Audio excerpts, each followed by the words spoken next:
Because maybe. How good was Oasis actually?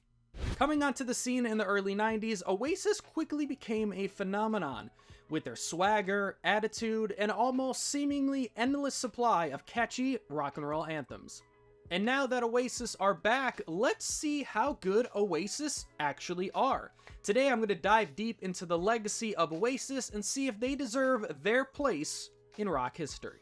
It's funny that Oasis decided to reunite right now because over the past few weeks I was like, I know Oasis, I know the hits and everything, but I never sat down and really purposefully listened to Oasis.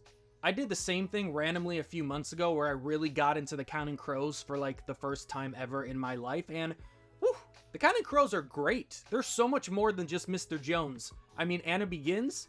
What a great song. So over the past few days, I've listened to nothing but Oasis. I'm actually hearing Liam and Noel's voices in my head when I sleep. I hear them in my dreams. It's not the most healthiest thing. I wouldn't recommend this to everyone, but there's Oasis in my blood now. I've never felt more Oasis-y in my entire life. So let's start with the origin story of Oasis. Oasis formed in Manchester in 1991 with the core of the band consisting of brothers Liam and Noel Gallagher. But what about the other members of Oasis? With all of this big reunion news, I totally understand that the main focus here and the reason the band broke up and everything, Liam, Noel fighting, I totally get it, but what about the other members of Oasis? Has anybody checked up on them? I haven't heard anything about them in any of the reunion news. Oasis broke through in 1994 with their debut album Definitely Maybe, which quickly went #1 in the UK. The album also became the fastest selling debut album in British history at the time. Songs like Rock and Roll Star, Live Forever, and Supersonic quickly became anthems for an entire generation. But what was it about Oasis that made them stand out? Oasis has always had an incredible ability to write simple songs that are incredibly catchy and deal with topics that everybody deals with. Love, breakups, and finding your place in the world. I also have to point out that the vocals really make Oasis stand out. Liam and Noel have such a almost gritty, distinctive nature in their voices, almost snotty. Maybe that's a better kind of description. When you listen to a song and the vocals come in, you automatically know it's an Oasis song. On Definitely Maybe, Oasis mix punk with a lot of melodic rock and roll, which, by definition, kinda makes Oasis a pop-punk band, if you really think about it. Now, everybody compares Oasis to the Beatles, and I don't know if I'm like the only person that doesn't really hear it. I mean, comparing two rock bands, both from the UK, like, of course, we're gonna compare every band to the Beatles. Like, that just seems really kind of lazy, especially on some of the early Oasis stuff. I almost hear, like, more of the Clash, and maybe even the Kinks. Wait a minute. Oasis didn't slow down after their debut, releasing their next album, What's the Story? Morning Glory, in 1995, and it was even more successful than their debut album, selling millions of copies worldwide, and giving us iconic pop culture songs like Wonderwall, Don't Look Back in Anger, and Champagne Supernova. Sometimes I think we throw around the word legend a little bit too much, but, when you have songs that were released in 1995 and are still relevant all these years later in 2024, like Wonderwall, for example, or Don't Look Back in Anger, I mean, these songs, they're not just iconic, like, they're that next level of they're ingrained in pop culture. Like, everybody knows Wonderwall. So, let alone for it to be a rock band. As I've said numerous times on the channel, rock music is not nearly as popular today as it was in 1995 or 2005.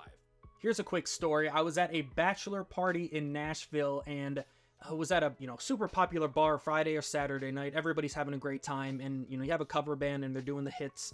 And I think they were closing out the night, and they played Wonderwall. And I've been to a lot of concerts in my life, but I've never seen a band or a cover band own the room, obviously with the help of, I guess, it goes to show how great of a song and how popular Wonderwall is. I mean, this cover band owned the entire room. It was like if Oasis was actually in the bar playing Wonderwall. I mean, everybody's singing along, having a great time. So shout out to that cover band. I mean, they killed it. And again, it really just shows how popular and how captivating a song like Wonderwall really is. And it seems like with Be Here Now in 1997 is really when Oasis kind of started to fall down in popularity. A thing to note here is that a lot of the Oasis songs, I didn't know this going in, are so long. Like, they're so long, especially on an album like Be Here Now. I know I made that pop-punk joke earlier, but if you go into Oasis and you don't know too much about the band, you know they're a rock and roll band, but not a lot of these songs are 2 minutes or even under 3 minutes.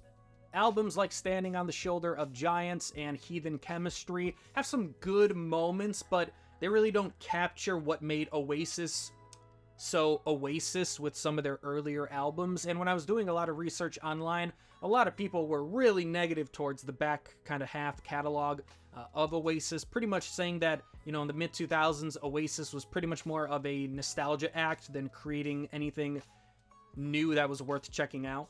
Now I'm going to talk about what I think of Oasis after immersing myself in all of their music. First of all, I am a poser. I love all the hits. Wonderwall, Don't Look Back in Anger, Stop Crying Your Eyes Out. Sometimes I think when we talk about bands, legacy bands, and we talk about their hits, it's like, yeah, like, of course everybody likes those songs, but if you really dive in and listen to those songs, you really kind of get a better appreciation and really understand why these songs are still relevant in 2024. I know Married with Children isn't technically a deep cut, but I'm always a sucker for a rock album that ends with an acoustic song. As far as some of my favorite deep cuts from Oasis, I'm going to go with Lila, Cigarettes in Hell, which have some great lyrics. I don't mind not going to heaven as long as they've got cigarettes. That's a great line. I'm also going to go with Where Did It All Go? That's a song that initially, it doesn't even sound like Oasis to me. I kind of had Spotify and I just had different songs going from Oasis, and when this one came on, I had to kind of double check and make sure that this was in fact Oasis. So that's a great song, and even a song like Mucky Fingers. And randomly, I put in my notes here, I noticed that during the Don't Believe the Truth era, my brain went to Jet a lot. I don't really know exactly what that says about me.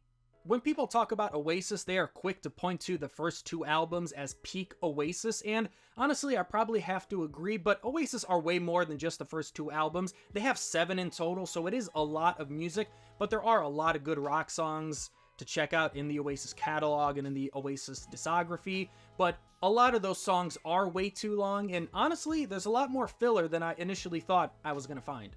So how good was Oasis actually? Oasis didn't just sell millions of albums, they also influenced an entire generation of rock. Bands like Coldplay, the Arctic Monkeys, The Killers all cite Oasis as a direct influence, and I would also throw in a lot of the bands from the mid-2000s rock/indie rock era, bands like Jet, The Darkness, Franz Ferdinand. Who knows what rock sounds like without Oasis?